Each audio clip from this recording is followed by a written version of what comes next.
One of my favorite historical weather events, April 9th, 1918. Now, there were two significant events on this day. The first was a blizzard, and that started in the morning. About 9 o'clock that night, an earthquake. So let's go over the snow first.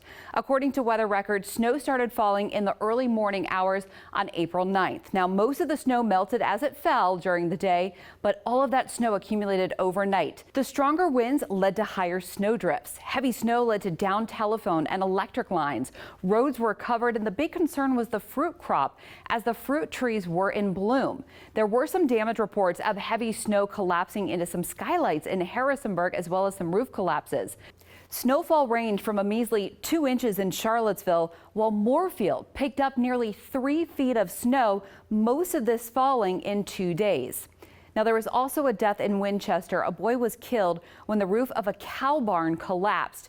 Heavy snow in April is unusual, but can you imagine the reaction when at 9 o'clock at night, the earth shook during the April blizzard?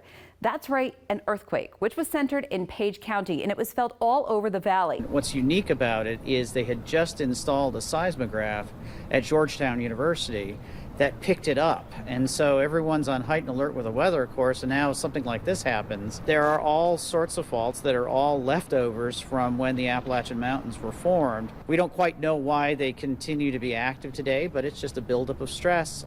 The weather observer in Winchester wrote, "Trembling with a rumbling noise that lasted 30 seconds. Strong enough to be felt. Certainly people would have noticed it. They would notice some damage in places. Certainly the closer you are to it. Minor damage included some windows that were broken, plaster cracked in walls, and some cracked ceilings. Now, the Page Courier newspaper described several aftershocks and a sleepless night, that quake scaring many across the area.